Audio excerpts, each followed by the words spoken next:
મિત્રો આજે તો આપણે અમરેલી પાસેના બંને ગામડા અને બંને રજવાડી ગામડા બગસરા અને લાઠી જોઈ રહ્યા છીએ અને ત્યાં ફેમસ વસ્તુ શું છે ખાવા પીવાની અને તે પણ જાણીશું અને તમને બતાવીશું કે અહીંયા શું ખાવા જેવું છે। જો તમે જાઓ તો અચૂક ને અચૂક તમે એકવાર આનંદ લેજો, ભલે તમને મજા આવશે।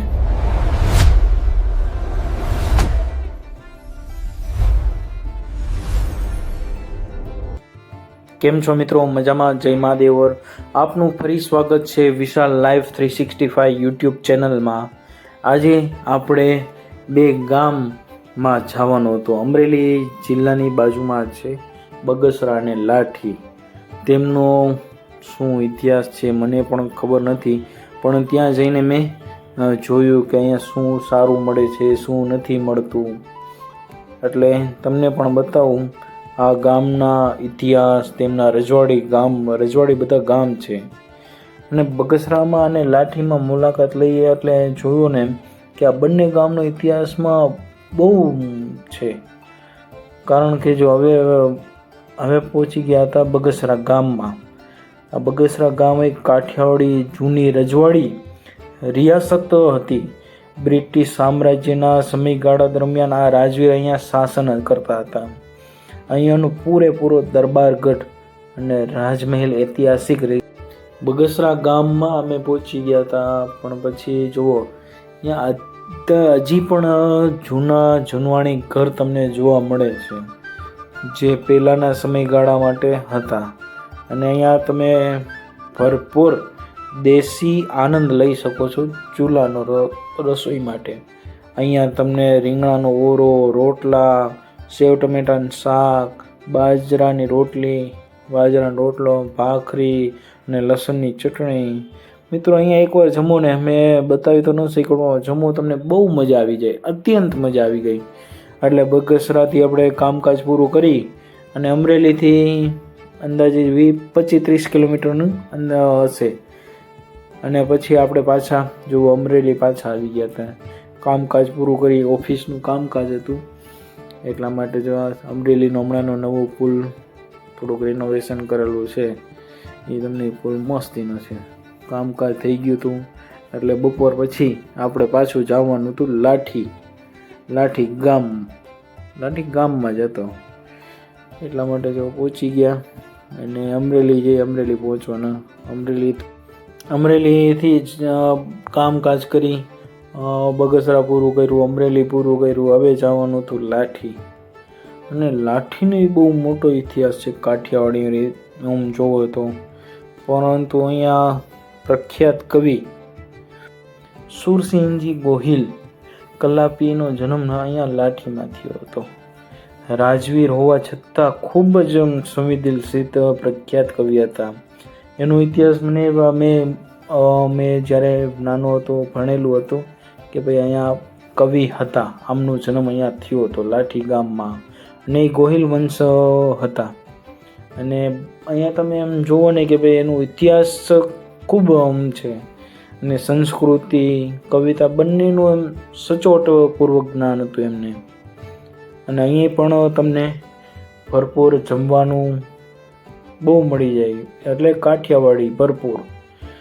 બાકી જો અમરેલીના બાજુમાં જ 25-30 કિલોમીટરના આસપાસમાં જ લાઠી ગામડું છે। હવે આપણે પહોંચી ગયા હતા, એક ગામ કંઈક આવી ગયું હતું, અહીંયાથી જ કંઈક જતું હતું। હવે લગ્ન છે કે શું છે કાંઈ ખબર નથી, પણ એક ભાઈ બાજુમાં આપણે બેઠા હતા, અહીંયા કીધું કે એને ગામ લાઠી ગામમાં એક ખૂબ પ્રખ્યાત અહીંયા મળે છે ભાખરવડી। એ ભાખરવડી આપણે ટેસ્ટ કરી, બહુ મજા આવી ગઈ।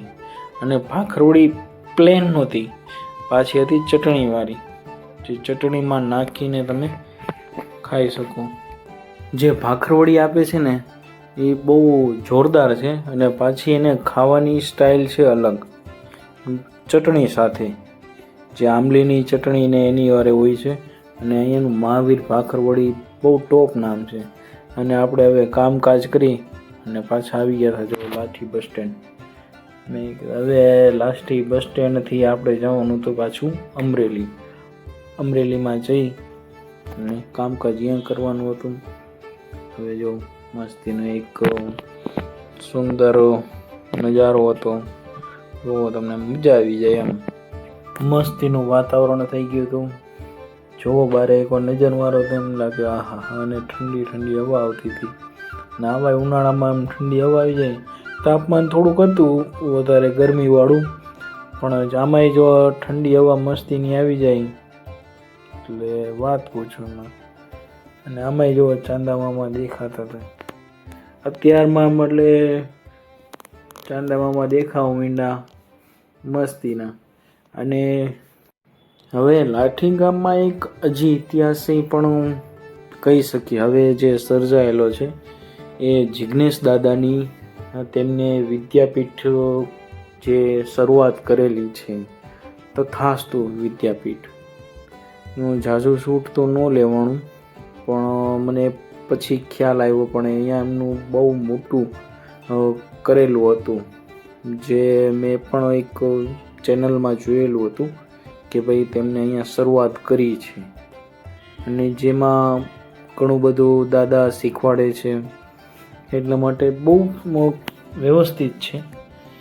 અને પછી આપણે હવે જતા હતા આપણા મંજિલ ઉપર. ને અત્યારમાં સુરત દાદા જુઓ 6:43 એટલે 18:43 થઈને સુરત દાદા આવા પ્રકોપ લાલ થઈને આટલા બધા દેખાતા હતા કે ભાઈ આટલું બધું આવા સમયમાં, એટલે 6:43 થઈ ગયા હતા. એટલે 6:43માં દાદા આટલા પ્રકોપ દેખાતા હતા. પણ પ્રકોપ કહી શકીને જો કેટલા લાલ, એકદમ લાલ દેખાય છે. અને જુઓ અહીંયાનો નજારો, લીલોતરી. આમ જુઓ ને તમે એકવાર, તમે પોતે ફીલ કરી શકો કે ભાઈ એટલી ગામડાની અહીંયા હવા સારી હતી ને કે વાત પૂછોમાં. જે શહેરનું જોવે છે ને કે ભાઈ ના શહેર સારું છે, ના પ્રભુ, અહીંયા આવીને એકવાર જોવો તો ખરી કે શું છે. હવે આપણે પાછા આવી ગયા હતા અમરેલી પહોંચી ગયા. Nagnath Mahadev bus stand stop.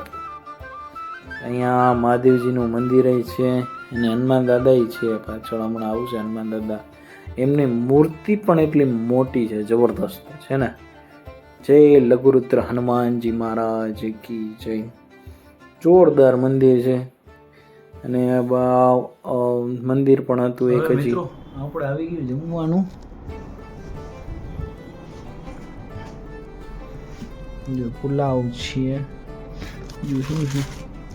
Aloo paratha અત્યારે. ચાલો મિત્રો જમીને પાછા મળીએ. ચાલો મિત્રો, આ બ્લોગ અહીં પૂરો કરીએ છીએ. મળીશું ફરીથી નવી કહાની સાથે. જય મહાદેવ.